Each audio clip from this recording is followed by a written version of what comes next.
What's up, everybody? Thralls Meddle here once again. I'm the Croc-Neck, and I have yet another collection update for you. Once again, got some new releases that I missed, some stuff that I got in distros, some reissues as well. There's even another one sent to me by the artists themselves, and I even got a cool care package courtesy of the Dreadful One himself, Rick, which pretty much getting anything from Rick is like the opposite of being Rickrolled, because it's generally always cool as hell. Except for maybe that Michael Bolton album, but I still appreciate it. So before I get into any of this, I do want to show off this latest piece on the wall here. That is an old promo shot of Prong circa Cleansing. So while I was down in Philly to go see the Decibel Metal and Beer Fest, of course I got to hang out with Rick over the Dreadful Minutes and Jeff over at Gas Masks and Hand Grenades. Had an absolute blast, and we went to a record shop. And because I packed very lightly, I didn't want to overdo any expenditures, because believe me, I probably could have. But Rick informed me that the place we were shopping at, Vinyl Altar, was actually closing down, and he was trying to, part with a lot of stuff. And I saw this picture on the wall. I was like, man, that is the Prong lineup that I initially got into, and that would be pretty awesome. And Rick, being the awesome, generous soul that he is, said, hey, if you pick that up, I can take it back and just ship it to you. That way nothing gets damaged. So I had to take him up on it, because, I mean, that's a pretty cool talk piece. And he said, hey, it's my treat because I want to donate something to your background. And well, it's got an awesome place of honor up there. So thank you again, Rick. And of course, Rick being Rick, he sent me more stuff too, because he's just anything but dreadful, really. Dude's awesome. Thank you, Rick. But yeah, again, a lot of stuff in here, a lot of double dipping too, because you're gonna see a lot of like two albums by the same artist here, and hell, there's even a split in here too, which, I mean, that almost counts as a double dip in a way. But hey, let's get down to this. And we are starting right away with a double dip.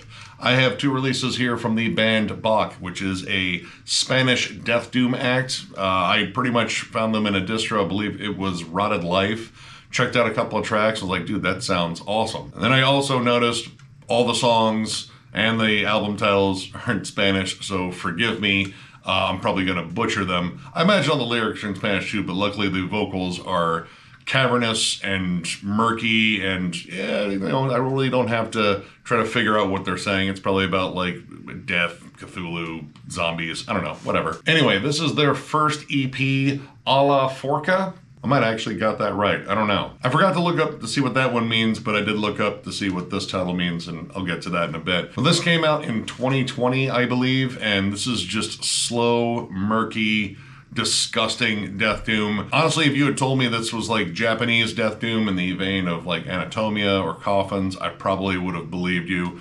It just has that sort of vibe to it. Like the guitar tone is thick and swampy. The vocals are super cavernous, and it is generally very slow moving up until the point where you get to a couple of moments in here that have like a bit of a Sabbath swing. There's even like a two-step or a D beat on here, but most of this very slow, very murky, very evil sounding. The guitars kind of absolutely dominate this, which, I mean, if I'm comparing this to Coffins, that's kind of to be expected. The riffs, of course, are very slow and doomy, but decidedly brutal at times. Like, there's a lot of hefty chugging in here to kind of offset all of the big droning swampy riffs. The vocals are a little bit back in the mix, but they're just kind of inhuman gurgling in the background. They do change around the last track, Danza de la Mort, maybe Dance of Death, that's probably what that means. That one and the title track have like these more agonized, kind of howled vocals, like,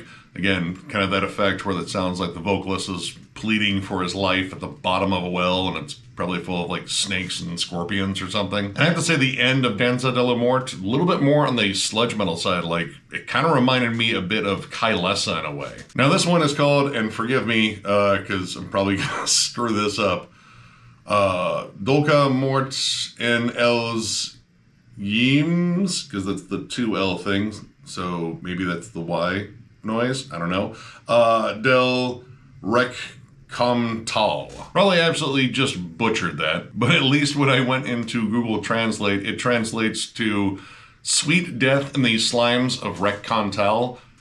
which I have no idea what that means either, so it might as well have been in English because I would have been confused either way. But this one, I kind of like the production a little bit more, and honestly, it's a little bit faster. Like, not like blast beats and like thrashy gallops or anything like that, but there's more D beats and more kind of like crusty elements. Like, this reminded me way more of like Autopsy and Cyanide. Overall, there's just more like up-tempo stuff on here to break up like the more like lumbering kind of just gross, slow pace of a good chunk of this. I mean, the song L'Ombra del Vampire, I don't know how to say vampire in Spanish. That's almost kind of like a flat out kind of punk song. I mean, it's got like a ton of punky riffs to it. It's a little bit more, I don't know, peppy, but peppy in a gross, disgusting way. And there's way more vocal dynamic on here too. Like, they alternate between those inhuman gurgles and desperate howls more.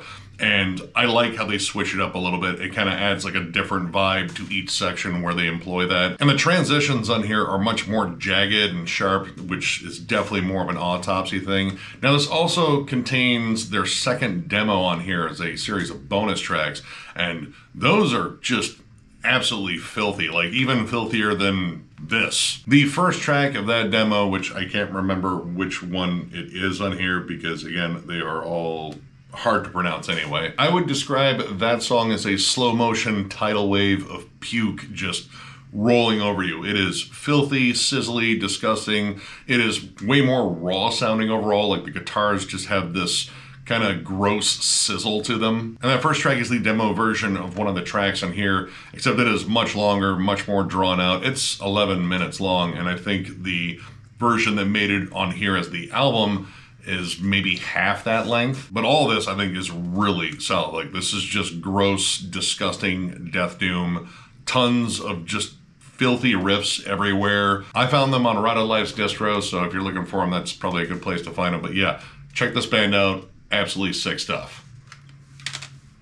All right, the next double dip could not be any more different. So we have two Pink Floyd albums here. We have their 6th album, Meddle, and their 13th album, Momentary, Lapse of Reason.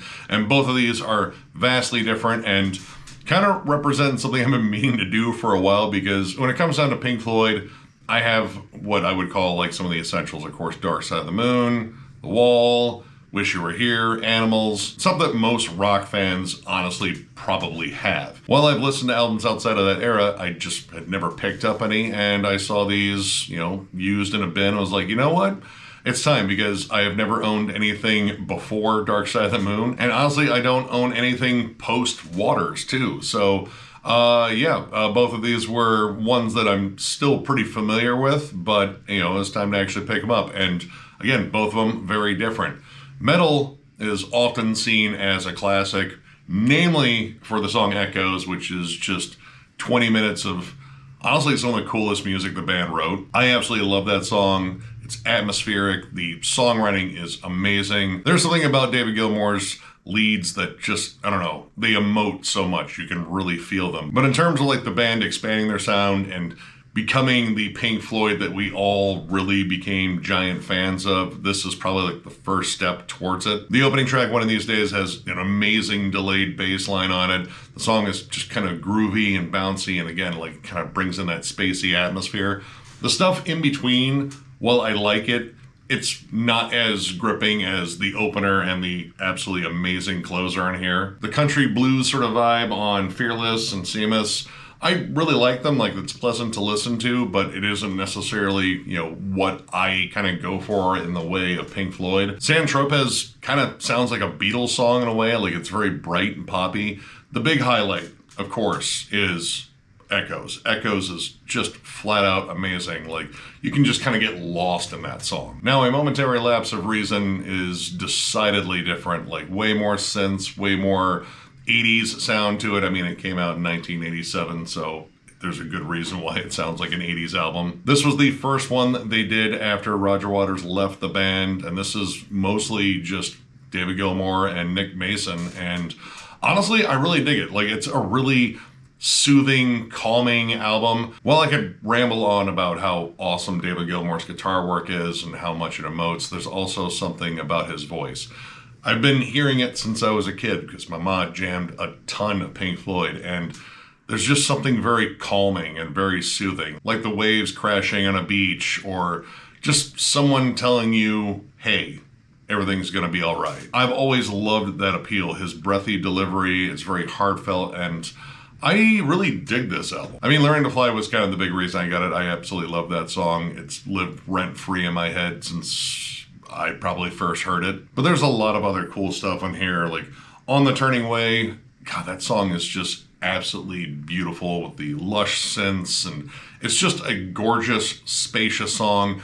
And when they decide to get like a little bit more poppy, like it kind of comes across as like, you know, like Phil Collins or, you know, Peter Gabriel. Like it's a little bit more, I don't know, like just kind of outside of just the standard pop spectrum. And plus with all the added songwriting skill of the band itself, like, yeah, no, they're fantastic songwriters. Sorrow and Yet Another Movie are definitely two of the more haunting tracks on it. They sound a little bit more dark and foreboding, but again, David Gilmour's voice always seems to like echo some sort of sense of calm throughout it. It's weird, like the whole album kind of sounds like you're floating above the music, like on a cloud. Like there's just something very serene about this listen. The two transitional tracks, A New Machine, Part 1 and Part 2, probably could have done without. Like, you know, they kind of lead into the next song pretty well, but I mean, ultimately they're pretty skippable. But yeah, both of these are awesome for two very completely different reasons, but also kind of one big particular reason, and generally it's David Gilmour. I absolutely love that dude. If you've been into Pink Floyd for a long time, I'm sure you probably know these albums,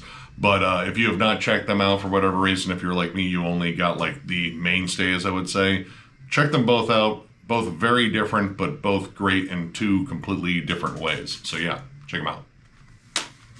All right, continue on with the kind of double dipping here. We have a split between Plague Patrol and Sewer Fiend. This came out last year, and I'm a fan of both these bands. I actually have both of these bands' early EPs or demos. I think Plague Patrol's is a demo rather than an EP. Either way, I have it, and I like both of these bands. I saw it, I believe, again in Rotted Life, and I was like, well, yeah, no, that's an easy buy right there. So the first side of this is Plague Patrol, which they are a old school death metal band from the Czech Republic or Czechia. I'm not sure what that place is called right now. And honestly, this is the best thing I've heard from this band so far. I really enjoyed their demo, but these three tracks are absolutely amazing. Very much in the vein of bands like Phobophilic, maybe like a little bit of Blood Incantation, and a ton of Morbid Angel. The production's awesome, solid riffs everywhere, and I love the more ghastly vocals. They're a little bit more intelligible, but they're also like very dramatic sounding and kind of adds a little bit to the evil atmosphere. The big standout on their side for me is the last track, Hidden Side of Galaxy. Starts off almost like a 200 Stab Wound song, like it's violent, riffy, nasty chugging. And this song just has so many insane riff changes on it. Like it starts one way and ends a completely different way. There's big Death Doom shifts in it. Lots of like, again, Morbid Angel tremolos. The very atmospheric end of the song in particular, I think is awesome. All three tracks on Plague Patrol's side is awesome, and honestly, again, some of the best stuff I've heard from the band yet. And they're still like a pretty new band, so it's really cool hearing them like kind of hit a stride early on. Now, Sewer Fiend is a UK-based death doom act. It's a two-man project that actually features one of the members of Cryptic Shift and Slime Lord. I have their Echoes from the Cistern EP or demo. I think it's an EP. Anyway, going into this, I had not realized that they broke up. I think they broke up this year or last year. And I mean, I can kind of imagine why. The one key member from Cryptic Shift and Slime Lord, he's probably kind of busy with both of those bands. Slime Lord just put out an album. It's awesome if you haven't checked it out. And I imagine Cryptic Shift is probably working on something too. So probably dividing his time between another project might have become too difficult. And honestly, this band sounds kind of similar to Slime Lord in general. Like, I think the atmosphere might be like slightly different. Like this kind of goes for like old school, very cavernous sounding death doom. Kind of similar to like Spectral Voice in a lot of ways. Like you have just, you know, bellows into the abyss, huge droning riffs. It's very slow and lumbering. Whereas Slime Lord, you definitely get that, but there's also a lot more stuff going on with that band because they're just kind of nuts when it comes down to songwriting. The bass on both of their songs is probably the most prominent thing. Like, that thing really kind of pops out in the mix a lot. And I might as well say they're two songs because they're just great song titles. Through Gurgling Rivers of Sickness and Into Bottomless Blight-Filled Pools. Solid work on those song titles. Those are absolutely disgusting. But yeah, both of their songs are awesome. I would probably say Into Bottomless Blight-Filled Pools is probably my favorite. That one just kind of hits like that disembowelment sort of stride where you get a lot of the, more atmospheric, clean sort of melodies on top of the big droning riffs, and that combination of, lush atmosphere and cavernous vocals. Like, that just kind of hits like the Death Doom sweet spot when it comes out of that style for me. Both sides of this are awesome. It sucks that Sewer Fiend is no more, but again, I feel like, they kind of sound similar to Slime Lord, and you might be getting, arguably better music with that band. I don't know. I liked both, but either way, check this split out. All of it is awesome. Like, every single track in here just absolutely rips. And if you haven't checked out the previous releases from these bands, both the Echoes in the Cistern EP or demo from Sewer Fiend and Play Patrol's demo from 2021, check those both out as well. Yeah, this is just absolutely fantastic, grimy death metal and death doom right here. Check it out. Critical Defiance, The Search Won't Fall. This is the third album from this Chilean thrash metal act. Came pretty recommended in the comments. I forget who all recommended it. I think multiple people did. Anyway, this is pretty damn awesome. Like, very kind of retro thrash and fiercely South American. And by that, I mean it's faster, it's gnarlier, and it sounds very retro too. Like, a lot of this kind of has like sort of an 80s, maybe early 90s sound to it in terms of production. The riffs are hyper aggressive. You get a good mix of like gang vocals and big array of screams, and man, does this thing move fast. Like, blast beat fast. The songs Long Distance, The What's to Come, All the Powers, and Full Paranoia all have just like flat out death metal style like blast beats on here. But the riff work is really all over the place. Long Distance and Absolute both have like classic kind of like old school heavy metal and speed metal melodies and harmonies on it. Full Paranoia has like flat out black metal tremolos on it. There's a lot to this, like a lot more than I was expecting, just because when you say thrash metal, I definitely have something in mind, in terms of like, it's generally more of that Bay Area sound. But South America does thrash a little bit differently. Like, there's definitely some moments on here I would say are comparable to early Sepultura, but it's almost always just faster and more aggressive. But at the same time, this band has a ton of just, really cool intricacies to their songwriting, lots of riff changes into like different styles, but it all comes together really well. And again, it's fiercely old school sounding. Like, honestly, if someone had told me this was a band that came up, in the mid 80s to like early 90s in terms of thrash metal, I probably would have believed them. Like, this doesn't sound like a newer band. Like, this is a very old school style. And how this album is laid out is really interesting too. You have like longer, more drawn out tracks with, again, tons of intricate movements. You also have like short riffy bangers like All the Powers. All the Powers is under a minute long, yet it still feels like a very complete song, and it just comes at you full throttle, destroys your eardrums, and then leaves, and then moves on to whatever the next thing is, which for the record is Full Paranoia, which is another blasty, aggressive song. There's also a lot of instrumentals on here. In fact, there's 3 of them. The Blind Divine, Margarita, and Bulldog. And they're all really different. The Blind Divine is more of a somber piece. It's just sort of melancholic and more acoustic. And then Margarita is also acoustic, but it's kind of pretty. Like, it's just this kind of like soulful jam. And then Bulldog is just this riffy instrumental before you get into the last track, Critical Defiance, which is a 9-minute ripper. I probably could have used a little bit of space in between Margarita and Bulldog just because, back-to-back instrumentals kind of felt a little weird, but I like the fact that they are very different. And overall, this album's just got like a lot more to it. Like, honestly, I wish there was more thrash that sounded like this. It's willing to get outside of the standard thrash tropes, throw on some blast beats, throw on some black metal riffs every now and then. Throw in a big, heavy, almost death metal breakdown. Mix it up a little bit. I love thrash, but occasionally thrash can get like a little stale. But yeah, this is a banger. This is really solid stuff. So thank you to everyone that recommended this one to me. If you're a big fan of, God, man, like early Sepultura, like namely around like Schizophrenia and Beneath the Remains, also like Possessed, bits of Exodus.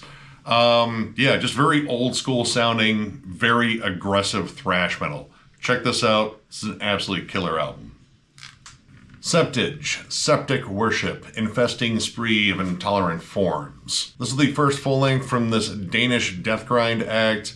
I saw a lot of my Facebook death metal and death grind buddies just heaping praise upon this one, and pretty much when I looked at the cover, I was like, yeah, I got some good feelings about this because this looks gross. And then I saw the song titles and like, holy shit, this is gross and kind of hilarious. And then I also saw that this band featured current and former members of bands like Hyperdontia, Taphos, and Decaying Purity. That was pretty much it. I went on to Dark Descent's distro and snagged this one up, and yeah, this is just filthy, gross, riffy death grind. The opening track on here, which honestly the track name would probably take me longer to say than the actual track because it's only 5 seconds long. Inauguration of Septic Tank Release and Epic Fecal Sludge Chug Off. Yeah, no, it took me longer to say that than the song actually is. This is rotten and foul sounding as hell, but like this is mixed well, but it is mixed well to sound gross. Like the vocals are distorted and just kind of, you know, extra dirty sounding. Like there's a weird filter on a good chunk of them where it sounds like it's just, you know, talking over a broken PA. Big swampy bass. The drum work on here, I think, is awesome across the board. It's not just your standard blast fest. There's lots of creative fills, cool turnovers and transitions, some interesting groovy patterns on there, and the riff work is absolutely fantastic. I like death grind where it kind of balances it out and gives you like a lot of cool death metal riffs and then goes into the giant like down-picked grindy fits every now and then just to add that grindy flavor. And of course, keep things very short and sweet and disgusting. The second track, and forgive me, it's like a very dark font on here. Candelesis French Kiss. Not sure what Candelesis means, but I mean, it's probably something gross. Starts off with like really cool crawling angular riffs. It slows things down immediately after that first 5-second outburst. But there's like some cool drum patterns to it. And I like the fact that it didn't just go into a blast fest right away after the first little 5-second flurry. And again, cool death metal riffs all over the place. Like songs like Septic Baptism, Bushmeat Banquet, Emetic Rites, Airborne Droplets of the Infected. These are some of the more tame ones too. Like there's some songs in here that are just like a flat out sentence of just absolutely disgusting shit. But just when you think this album's kind of getting like settled into a routine, it kind of throws you off a little bit with like, you know, just some interesting flavors. Like the breakdown on Bushmeat has a really cool bass lead on it. Like it's almost like a Geezer Butler style little bass noodle. Like think of like the beginning of NIB. And there's even like a melodic, albeit very haunting and creepy interlude on here called, oh God, here we go. Transilience of Parasitic Infestation, Septic Engorgement. That sounds like it would be something sweet and melodic, right? There's even a song on here where they flat out Tom Araya scream. Nope, that one is in Danish. Nope. But yeah, that song is really catchy. And again, like kind of thrashy, you got that Araya scream on it. And a lot of this I would describe as, again, you know, fast, furious, gross, like all the things I expected, but there's also like some really cool technical play on it, some flashier songwriting, tons of sporadic leads over the place. I don't know, this is just like a badass death grind album. Like, honestly, this kind of reminds me a bit of that Hemorrhoid album I just went over. Yeah, this is absolutely filthy, disgusting fun, very retro sounding too. Like, this kind of sounds, you know, a lot like, again, like early Carcass, a bit of Terrorizer thrown in there. Just awesome death grind. If you enjoy any of the bands I just mentioned, plus if you really enjoyed that Hemorrhoid album that I went over in the last collection update, definitely check this out. This is just sick as hell. Suffer, Gristle, Bruised Spots, and Trimmed Fat EP. This came out last year on Wise Blood Records, and yeah, we just went over the last offering from this band, which honestly is one of my favorite death metal albums that has come out this year. Anyway, this band is from South Dakota, features members of Angerot. Again, absolutely love their new album. It is fantastic from start to finish. And I saw this and I figured, why not check it out? Now, yeah, the album cover really doesn't do much for me because I feel like it's probably an AI image. Yeah, noting by the number of fingers on this thing, I would definitely say it's AI. Not a fan of that. Musically, though, I really dig this. Now, this comes with a DVD, I believe, of live performances, and I have yet to check that out. I got this because it had 2 additional tracks that did not make it to the full length. The first track, Human Primal Cuts, is on the album, but the other 2 tracks, Indolent Quest for Moral Compass and Abhorrent Filth Disease, are not ones on there, and they are absolutely amazing. Now, this band is definitely kind of in that realm of carcass worship, but they don't do like the early carcass as much, or at least like, first 2 albums. This band, I still feel like they really kind of latch on to the sound of necroticism overall. Like the riffs are more intricate, it's more technical, there's melody, but it's not necessarily mellow death. And unlike the material on the full length, this one kind of stays more focused on that carcass sound. The riffs and leads definitely have more of a Bill Steer sort of vibe to them. And the full length actually incorporates some elements that are a little bit closer, like Morbid Angel or Suffocation. There are flat out Suffocation breakdowns of that new one that are just brutal and heavy as hell. This one, while of course it is brutal and heavy as hell, it's death metal. It's way more focused on those like very carcassy sort of harmonies and such. The vocals are flat out just Jeff Walker screams, and they're paired up with those deep Bill Steer style growls. And I love carcass worship, but I like this a lot just because it's a very specific style of carcass worship. Anyway, the 2 tracks that I didn't have that weren't on the full length are awesome. I, again, still haven't watched the DVD yet. But yeah, if you have not checked out this band, check them out. Check out their most recent release. It is absolutely amazing. If you love necroticism and Morbid Angel and Suffocation kind of all whirled up together, check this band out. While I don't see this one as like completely necessary, it's also still worth checking out too. So yeah, check it out. Adon, or Adon, I'm not entirely sure, but this band's sort of mysterious. Anyway, this is their self-titled debut. This is a California-based 2-man black metal act. This is one I got in the Metalhead box. In fact, when I did that, they actually commented on that video, and they were curious to see what I thought because I couldn't even tell you anything about this band. Like, I literally knew nothing. And honestly, even looking into this band, I still don't know that much about them, which they said they're kind of a mysterious bunch, which that's awesome. I do know that this band got James Stewart, formerly of Vader, currently in Decapitated and Sermon, as their session drummer for this. And this was described as black metal, at least on the archives, but this is more along the lines of like blackened death metal, and man, is this good. This is like very epic, huge sounding blackened death metal along the lines of like, Behemoth, but I don't know, kind of bigger than Behemoth. I would say Sulphur Aeon is actually a lot more comparable. Lots of Middle Eastern melodies that kind of get thrown in for atmosphere. Very similar to Melekesh in a lot of spots, honestly. But man, this is just epic, dark, very dynamic. Lots of extra instrumentation like strings and percussion. There's even some flutes on here too, and all of these songs on here just really jump out at you. Like, incredible drum work, lots of intricate riffs and cool vocal layers, lots of killer songwriting dynamics, big crescendos, huge atmospheric sections with, just horrifying vocals that sound like they're surrounding you like a tornado of demons. But it's also very melodic. Like, honestly, I would describe this album as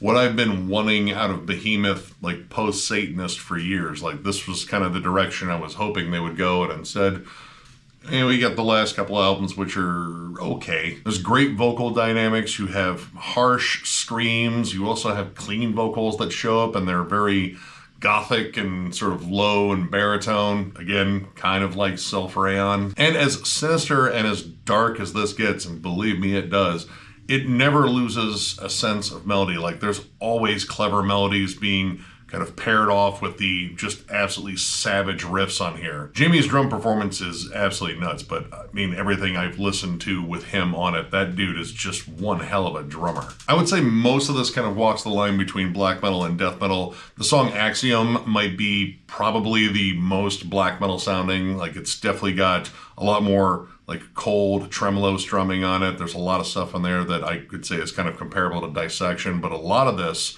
is way more along the lines of black and death metal. For every cold tremolo, you also get good riffy breakdowns that just have just big, chunky death metal riffs behind them. And all the songs begin with A, which is interesting. Like this band has a fascination with the letter A.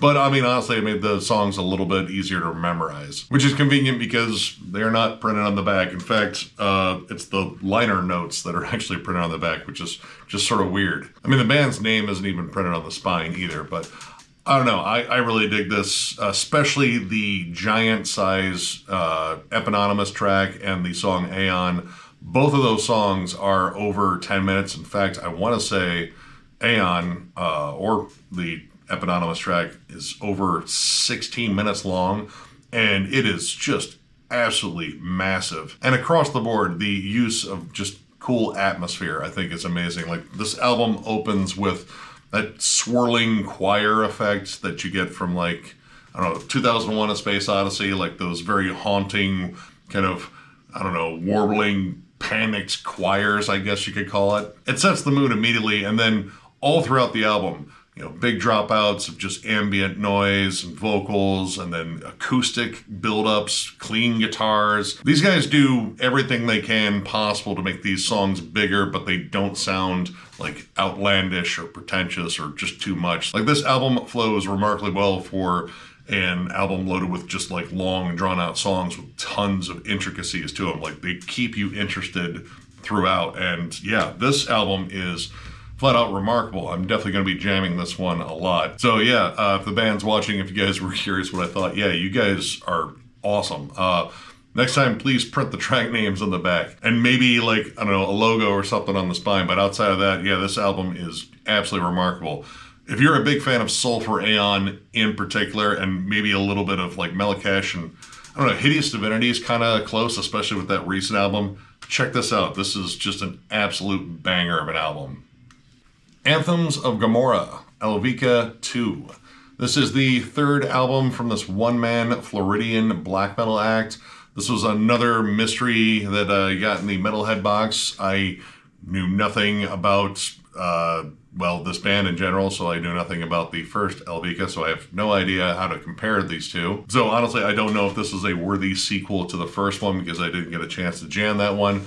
But this was a pretty interesting listen. Again, another one where the archive simply labeled it as black metal, and I think that is definitely true to an extent, but I honestly hear a lot of death metal in the riffs. If it wasn't for the vocal approach and the big synths on it, the riff work kind of harks a balance between black metal and death metal. Like there's some stuff on here that sounds like a more melodic version of Angel Corpse. Like imagine Angel Corpse and like Emperor sort of jamming together. Granted, not as technical as either. Like this is definitely more straightforward and cold and dissonant, but again, very riffy. For the most part, the vocals kind of stay in that more black metal register. They're more of a scream, but they do alternate occasionally to like a deeper roar, and generally that's on like the more death metal centric parts, which is good because the death metal riffs just kept showing up on here. Equitas, Aelvica, the fourth track, man, these songs are long.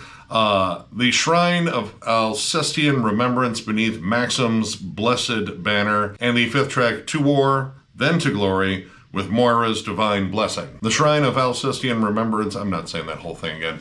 That one sounds like Morbid Angel, flat out. Like it's a more death metal centric song. The vocals are lower. There's some big syncopated heavy chugged sections, and the tremolos on it sound like, you know, Morbid Angel tremolos. Like they are more low register. The guitars definitely sound a little bit more beefy there. There's even the occasional thrashy moments on here, like Witness Me, Oh Aelvica. There's some really nice gallops and riffs on there, and overall, like, I really enjoyed this. Like, I thought this was a pretty interesting listen in terms of the songwriting. Like, again, I went in expecting more straightforward black metal, and I got something that is definitely not that. And even when it was a little bit more centered on black metal, like there was a death metal aggression to it. Like the last track, oh my God. Seriously, did you guys get these song titles on loan from Nile? Because these are ridiculous. Anyway, the last track, Asoth massacres the populace of Casnus Elva for the blasphemous worship of the false god Calanus. That is just way too much for a song title. But there's a rapid fire tremolo hook on there that is definitely cold and icy, but man, like it's just got like sort of a thrashy death metal sort of vibe to it.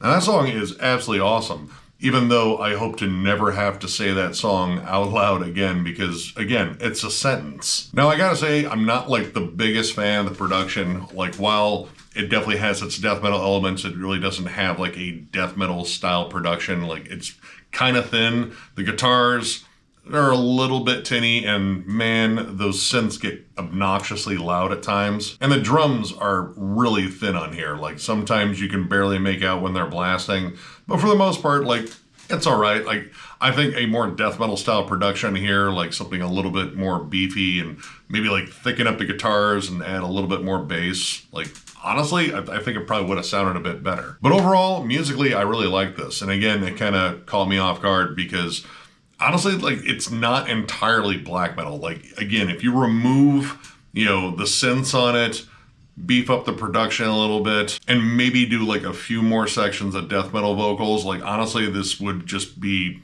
flat out black and death metal or just death metal. Neither of which I would have a problem with because I think song wise, there's some really solid stuff in here. If you're a big fan of, I would definitely say Angel Corpse, even though it's not that technical just because of all the death metal elements on it. And there's also like a fair amount of like second wave worship stuff that's on there too. So I don't know. Check it out. It's a really interesting listen for sure. Production's kind of so-so, but musically, some damn good songs in here, so check it out. I Don't Do Drugs, I Am Drugs. The Savant on Ketamine. This is the debut EP from this Scottish progressive death metal act. This was actually sent to me by one of the members, namely Scott Hogg, who is a member of Cyclops Cataract, which is a band that John went over in one of his very early What's John Jammin' episodes. And I became friends with Scott on Facebook, been friends for a while now, and he hit me up and asked me, like, hey, would you mind checking out my new project? I was like, sure, man, if you want to send me a CD. And he sent me a link to it, and when I saw the name, I was like, all right, I'm already really interested in this. But anyway, this is probably as interesting as the band's name. Like, this is very wild, almost kind of BT Bamish progressive death metal. Lots of like weird shifts and tempo changes and riff changes. Weird vocals that range from like death growls to like interesting clean singing. Like the first track, The Savant on Ketamine, after it gets past the syncopated heavy death metal flurry, it drops out into this atmospheric bit, and then the first set of cleans come on, and I'll be honest, like he kind of sounds like David Bowie there for a second. But then a whole different set of clean vocals comes in after that, and this EP is just constantly shifting around and, kind of working its way between just like ferocious death metal sections and weird spacey atmosphere. Like this whole thing is kind of like off kilter. It's like designed to kind of like keep you guessing as to where it's going to go. Kind of much like a BT Bam album. And while BT Bam is probably like the main comparison I would make, there's also stuff in here that reminds me of Gorguts, Intronaut, hell, Atheist, maybe even Strapping Young Lad. It is such a wild hodgepodge of just interesting riffs and weird song structure coming at you like a million miles an hour. I probably should have wrote down the song titles in my own handwriting because they're kind of hard to make out here, but I know the second track, the Terrible Paradox of something or other, I can't really make that out, has some absolutely bonker solos where I'm not even entirely sure if it's a guitar or keyboards or like a guitar with like a weird filter on top of it, but it sounds like they're just like twisting it and mangling it. There's also the frequent use of like synths and like organs on here. Like the atmosphere is like constantly shifting, and it can go from like very gothic sounding to like, again, very spacey, like some like violent Hawkwind inspired acid trip or something like that. And I have to say, like, all the songs kind of have their own unique character. The third track, Nevada Sermon, maybe that's what that says. Probably the most melodic and most catchy song on there. Like, there's a lot of good, just like kind of hooky melodies on that one, albeit it's still very strange and very technical. There's still a lot of heavy syncopation on it, but it's very catchy. Like, it feels more focused on delivering a melodic hook. And the last track, the Nonconformist. There we go. That kind of matrixed a little bit. That song is probably one of the most brutal songs in the entire album. Like, there's just a ton of aggression to it. It's definitely more focused on the harsh vocals. It's almost tech death in spots. That's kind of like the uniform thread that kind of binds all this is, you know, just when you feel like you are getting comfortable with what they're doing, they kind of just throw in something that is a little bit off kilter to throw you off. Overall, I really dig this. I think the production, it feels a little flat at times. Like, this sort of sound, like this sort of like giant, you know, like very ambitious, weird music kind of needs production that matches up with it so you can really hear all the intricacies. And there are points in here where I kind of get lost in the kerfuffle in terms of the mix. It's not the worst, but you know, a bigger mix I think would help it out. But outside of that, like, I really don't have any complaints in here. Like, this is just weird, mind-bending, progressive, almost avant-garde, technical death metal. I don't know. It's weird, and I mean, it should be. With a band name like that and an EP title like that, it should be flat out weird. And it is. If you're a big fan of any of the litany of bands I've just brought up, I would say, you know, BT Bam's probably the one in terms of like the song structure, but the atmosphere reminds me more of Gorguts a bit, but there's also like, you know, the dense layers of like keys and samples occasionally. I don't know, like, this is just an absolutely bonkers EP. Check it out if you want to get your brain melted, because that is exactly what I think this thing's designed to do. But brain melting is fun. Check it out. Deceased, The Blueprints for Madness. This is the second album from this Virginia-based death thrash / heavy metal act. I mean, they're like kind of like an underground staple as far as I'm concerned. They're strange. They're an interesting blend of a lot of different things. I finally got to see them last year, actually twice, because I saw them at Heavy Hell and Full Terror Assault. I even got to meet King Fowley too for a second. That was pretty damn cool. And this was the only album of original material that I was missing by the band. They have some cover albums that I don't have yet. I might eventually pick them up. But I've been looking for this one for a while, and this is a Hell's Headbangers re-release, and it's on a blue CD. Like, I haven't seen a blue CD like that since, God, man, like PlayStation 2 games. Anyway, I've been looking forward to jamming this one since I got it. It kind of had to sit in a stack for a while because I had a whole bunch of other stuff I was working on. And this is an interesting album in terms of where it sits in the band's discography. This follows their debut, Luck of the Corpse, which is, I don't know, I would say like almost probably their most straightforward death metal album. And it is preceded by Fearless Undead Machines, which is, I mean, possibly my favorite one. It's the one where I think the blend and the formula, it all came together just about perfectly. And this is kind of the interesting transitional album in between. There's a lot more of a focus on death metal on this one, and I would even say grindcore. Songs like, God, Mind Vampires, the title track, Alternate Dimensions, Midnight. There's a lot of like flat out grindcore moments on there, like blasts and just like dirty sounding tremolos and vocal freakouts from King, which King is extra maniacal in this one. Like, there's just a lot more of his just flipping back and forth between highs and lows, his really strange cadences at times. Like, he really just kind of goes for it on this one. Not saying he doesn't go for it on any other album. Like, he's an awesome presence, you know, especially live. But vocally, I like that he has this just awesome delivery and storytelling. Storytelling is like one of the coolest aspects of their sound, because they like to tell stories of horror and mayhem and zombies, and I don't know, I just kind of like that delivery. Honestly, I'd even say that this album features some of Deceased's most brutal riffs, like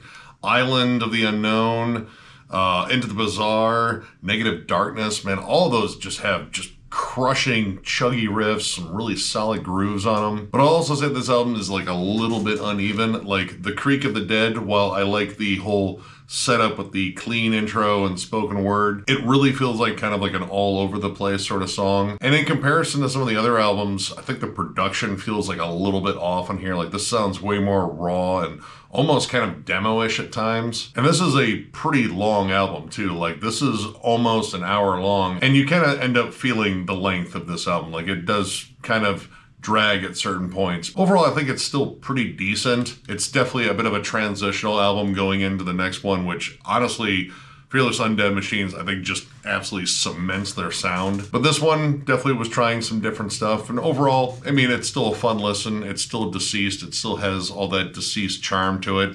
It's just not as good as some of the other ones. If you've never heard this band, I mean, they're kind of hard to describe. They really kind of are their own thing. If you're a big fan of thrash and death metal, and you like interesting heavy metal licks in there, and like a little bit of that King Diamond-esque sort of theatric flair to it, definitely check out this one, and just check out some Deceased. Deceased are just flat out awesome.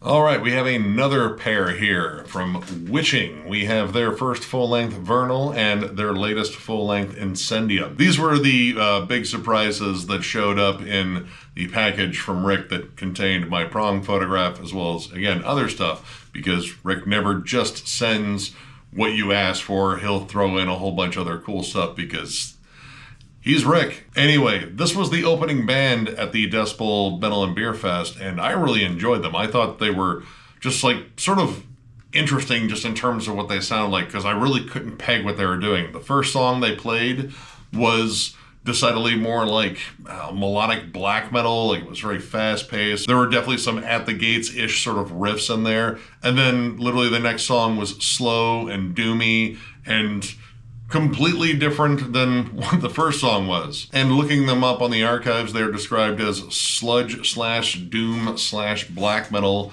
And I think that's all applicable, but both these albums are very different. The first one here, Vernal, is way more on the doom side. It's way more mid-tempo to slow. The guitars are way thicker and sludgier. And man, like this album is just vicious and dark and brooding. The vocals on here alternate between gut-wrenching shrieks, almost akin to Thou. Like it kind of has that sort of level of atmosphere and just anguish to them. But there's also cleans, but in between the cleans and the shrieks, there's these howling vocals. Like they sound like, I don't know, someone baying at the moon a little bit. And honestly, that kind of works with all the sludgy atmosphere in here. It's very harrowing, and I think this one definitely lays on the sludge aspects a little bit more. Like the second track, Roses, opens up with, God, almost like 30 seconds of just isolated drums and this kind of like fun, like off-time pattern that's incorporating a lot of like clever accents and fills. And how that builds in the song with bass and guitars, it almost kind of has like an I Hate God sort of quality. Like it's that sort of like off-kilter, off-time sort of rhythm to it. Lots of big, droning, sullen melodies on here too. And I love the production. The production here sounds just very natural. Like it doesn't sound like there's a ton of effects in everyone. Even down to the vocals, which honestly, even when they're doubled up, I think it might actually just be like a vocal harmony between the front woman and another one of the members. Where they stood out in particular was the song Lividity, because it opens up almost like a US folk song. Like it's very rustic and, you know, just kind of like, I don't know, very just natural sounding, like this could be sung in front of a campfire someplace. But that song builds into like massive sludge riffs, and then it starts getting into like blast beats and such. Like it goes from like one of the most intimate songs of the album to one of the most explosive ones. The last track, Eschaton, actually has like some more melodic death metal riffs that pop up in it, and the big standout, at least for me, This Is What You Deserve. I mean, it's like stoner metal. Like it's a stoner rock jam, and it kind of has like that sort of desert rock vibe of like a Caius or a Fu Manchu album. It's a little bit more dark and sinister, but overall like the warmth of the sound kind of comes out, like that big heavy droning bass and those big thick fuzzy guitars. It's a similar but a little bit different vibe on the Pack too. Like the Pack feels more straightforward old school doom metal. I really dug this one. This one, however, was the one that really threw me for a loop, and in fact I would say the first two songs that this band played might have been the first two tracks on this album, because They could not be any more different. The opening track, Last You Fell From Divinity, is fast-paced for the most part. Blast beats, melodic death metal / black metal riffs, more shrieked vocals, which the vocals in here are even more cavernous. And the production here is a lot different too. Like the guitars are less thick and sludgy. There's a little bit more gain to them. I think that kind of works really well with the black metal sections.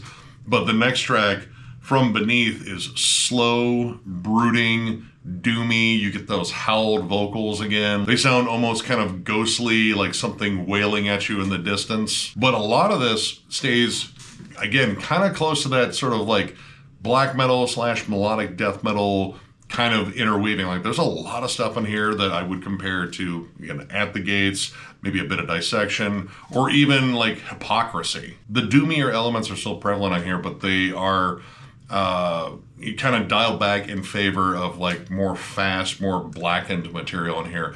And I still like it. Like the song Damnation starts off like a clean dirge. I love the vocals on it, and it builds into like just some really dark, heavy stuff. But a lot of this, while I enjoy like the blast beats and the more like sinister sort of cold sound of some of the more black metal sections, the howled vocals don't work as well with them. Those work really well with like the more doom-laden songs where they're elongated and they're kind of going over these big droning riffs. They complement those riffs really well. Those vocals feel a little out of place on some of the more mellow death / black metal material in here, but both of these are really good, and both are just, again, really different. Now, I know this band went through some lineup changes after this one came out. This still features the same lineup, but again, like, there's just like a vastly different sound or different vibe to these entirely. Like, if you want more slow, brooding, more doomy, sludgy stuff, 100% go with this one. Like the Caius and I Hate God sort of vibes in here are great. You still get a little bit of that, again, black metal / mellow death vibe that pops up, but it's really kind of restricted to like a couple of moments. This one's much faster, more black metal-ish. The guitar tone, it's kind of night and day between these two when it comes down to the guitar tone and just the production in general. But both are really solid. I recommend either. This band put on a hell of a performance, and getting a chance to open up for that entire fest, that it must have been something else. I definitely want to check out more by this band. I don't know if they have much else outside of these two albums. They might have like an EP or like some demos in there, but I really enjoy this band. And once again, thank you, Rick, for sending me these. I probably should have tried to pick them up at the booth they had, but I was floating around that fest all throughout the fest. And if I wasn't floating around, I was headbanging my ass off because every day of that fest was awesome. So yeah, check this band out. Check out both releases. Again, they are different from one another, but they're both really good. Castle Rat, Into the Realm. This is the debut album from this New York-based doom metal act. I'd argue like stoner doom. I've been hearing a lot of hype about this band. Like people bring them up in the comments, and eventually I just kind of went down the rabbit hole. I was like, all right, let's just look them up, check out a video, and man, like this is some really cool retro shit. And when I saw a picture of the band, I was like, dude, this is like some D&D LARPing kind of stuff, but I mean, it's kind of cool. Now, admittedly, the main focal point, I would say the primary songwriter here, is their frontwoman, who is known as the Rat Queen, but she also goes by Riley Pinkerton, which I've never actually heard of her. She's been, I guess, doing music for a while now. Probably not something that I usually search out, so that might be why, but yeah, this is a pure throwback. Like right down the production, it sounds fuzzy and analog. This flat out sounds like Black Sabbath. Like it sounds like, you know, Master of Reality, or, you know, if we want to go something slightly more modern but also very retro, it sounds like the first two Sword albums. Big, fuzzy, Black Sabbath riffs everywhere. Haunting vocals. I love Riley, or the Rat Queen's vocals. She sounds like so downtrodden, but when it comes down like the vocal harmony, she really knows how to kick it up a notch. Like Feed the Dream, man, that song is just ridiculously catchy. And the vocal harmonies on Red Sands, man, that might be like my favorite song on the album.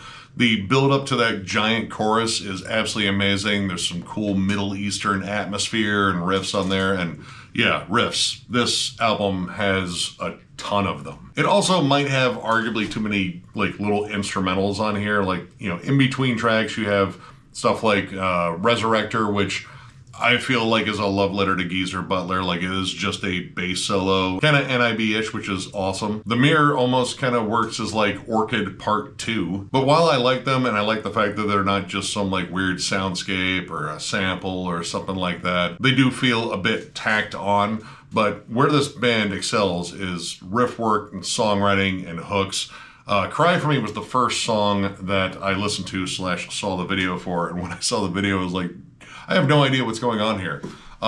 It seems like they're having fun. It seems like both the ladies might be cold, at least the Rat Reaper, which is a member of the band, but she doesn't play any instruments. She just performs as this character on stage. Either way, they both look cold. There's snow on the ground. I don't know if it was fake snow, but the song itself is great. I love that chorus. It is just absolutely infectious. Yeah, I love this album. This is just pure retro stuff. I mean, if you love Black Sabbath and you love early Black Sabbath especially, like, you know, first 4 albums especially, I just don't see how you wouldn't enjoy this on some level. And again, if you also love the first 2 Sword albums, yeah, it's kind of right here, albeit with like a little bit more of a doom tinge to it. I would argue that it's more stoner doom just because, I mean, when you listen to it, like it's that warm, fuzzy sound. Again, it's very analog, and the riffs, they could go either way. Like you could find them on a Black Sabbath album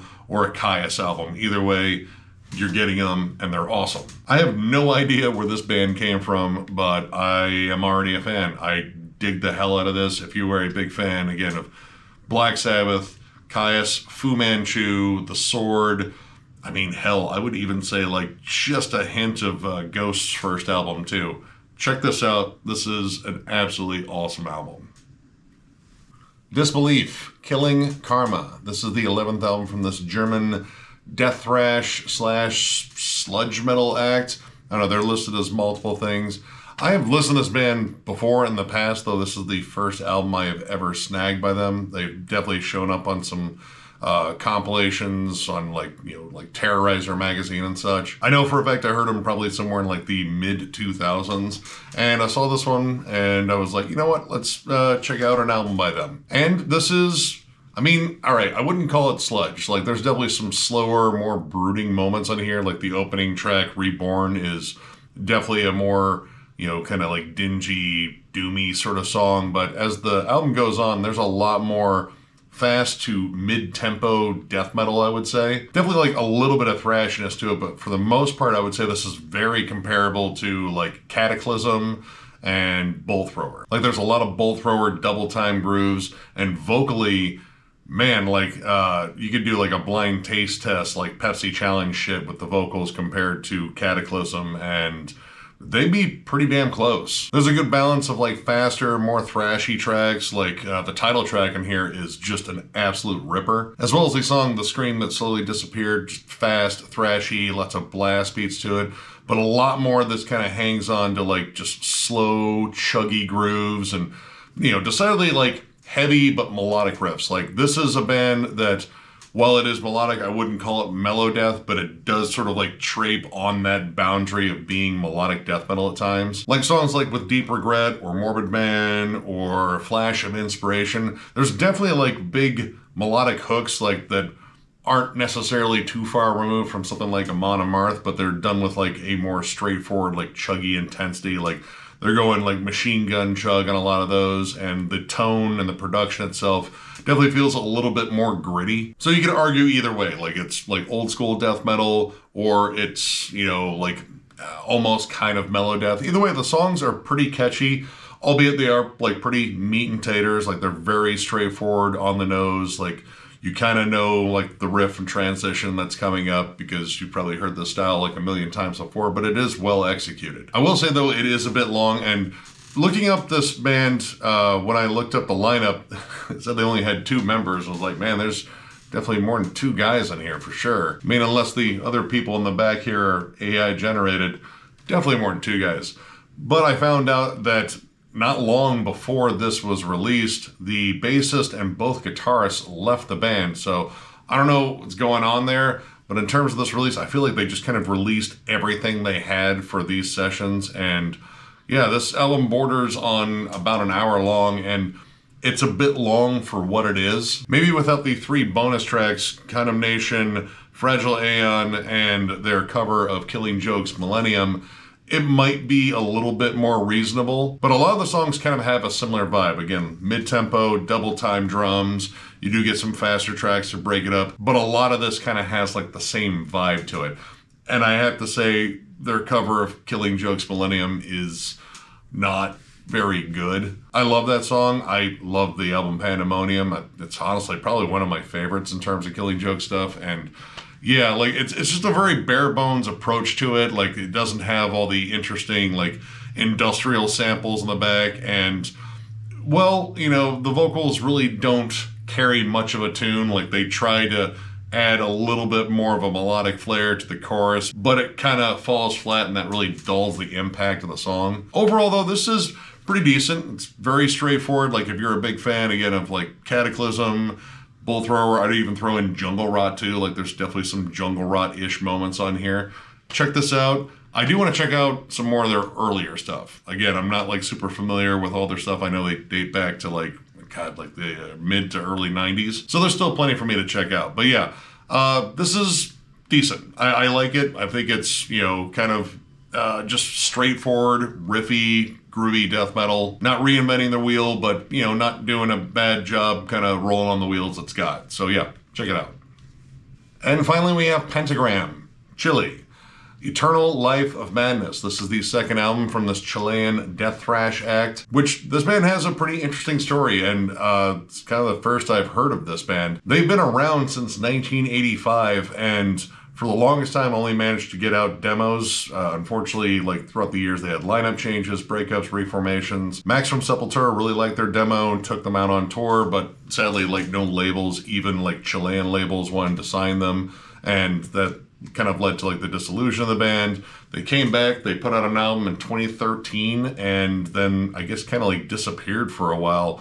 And this is, again, only their second release for being a band that formed in 1985. Which by listening to this, I find that kind of hard to believe because this is really good. Now granted, I haven't heard it in their earlier material, so it might be still really rough. I know that this band took a lot of cues from bands like Venom, Slayer, and Possessed. In fact, I hear a lot of Possessed on here. But as far as what I've listened, which is this is just straight up fast, aggressive, kind of like South American style thrash, but definitely with some like death metal to it. I love the vocals. The vocals, they are definitely a little bit more on the thrashy side, though there's like kind of a ghastly flair to them. Again, I would say like the Possessed influence really comes out in the vocals. Like I can definitely hear a little bit of Jet Becerra's sort of raspy delivery in there. And when this band decides to push more toward the thrashy side, they are excellent at it. The opening track, El Embuche, maybe that's how you say that.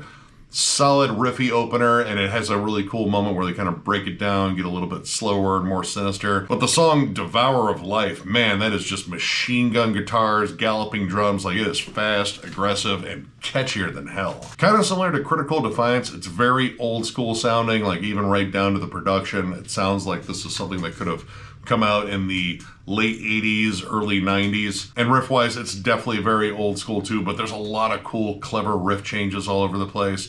And in terms of songwriting, these guys write fairly longer songs, but they keep them pretty damn interesting. And it's not always like full-bore thrash too. Like Possessor, that song has Celtic frost written all over it. Like the riff is simplistic, but it's bludgeoning and slow and murky. And yeah, it does speed up eventually, but that riff does repeat a lot. And songs like The Seeds of the Deed, that sounds that sounds dirty. And No One Shall Survive. Those songs definitely have more of a death metal centric sound, like especially when it comes down to the groovy sections, the breakdowns, like the riffs are a little bit more chuggy and sinister and kind of just more brutal overall. I really enjoyed this. Like front to back, this was just like riff a minute, very old school. It has that South American brutality that I love in terms of like the South American metal scene. Chile right now seems like they just have like a stable of awesome bands that keep coming out. And yeah, this is really cool just because I didn't know this band existed and I didn't know how far back they dated. Like this might be one of the earliest bands in the whole Chilean scene. And while it sucks this band got like such a rocky start, it's cool seeing them still trying and still putting out, you know, awesome stuff. This is just a flat out thrashy banger. If you dig stuff like Possessed, definitely early Sepultura, I would even say Sarcophago at certain points on here. Check this out. This is just a nasty, old school, vicious thrash death kind of hybrid. I don't know, like I feel like it leans more towards thrash, but there's definitely some death metal in here too. Either way, check it out. Damn good out. And that knocks out this one. I already have another stack that I am working on. That'll include a whole other batch of albums sent to me by another cool fellow YouTuber. And he sent me a whole bunch of underground stuff, some stuff I had never even heard of. And I'm always down to listen to a bunch of bands that I have never heard before, because that's kind of part of the fun of this. But yeah, if you enjoyed this one, give it a thumbs up. And if you are new to the channel, subscribe, because we do stuff like this all the time. We are also on Patreon if you'd like to help us out there. There's a link down below, thrallsmetal.com. Our Patreon link is there. It is also on our channel up in the banner in the bottom right-hand corner. But if you're looking for Thralls Metal stuff, you have to go to thrallsmetal.com. We have t-shirts, both old and new. The old ones are discounted, provided we have your size. And we even have hats as well. So if you're looking for any of that stuff, check out the link down below. And of course, thank you guys so much for every bit of support you guys have given us along the way. It's amazing doing this. Lots of fun stuff coming up on the channel and off the channel. We got MDF coming up soon. Also planning a trip out to the middle of nowhere in Illinois to go see Full Terror Assault, because that lineup looks awesome. And we had such a blast last time. I think we have to go. But eventually we're going to get that Meshuggah ranking done, and from there we will select some new bands. And again, I have an idea for how we're going to do it. Should be pretty interesting. And outside of that, tons of reviews, more collection updates. I'm still going to keep doing the heavy but not metal or is it thing, because those videos in particular have just been a lot of fun. And of course, states of metal. I'm going to eventually run out of states here soon, and then we're going to move on to the rest of the world. But yeah, without you, this would not be nearly as much fun. I mean, it'd still be kind of fun, but you guys make it an absolute blast. Thank you again from the bottom of my heart, and we will catch you later.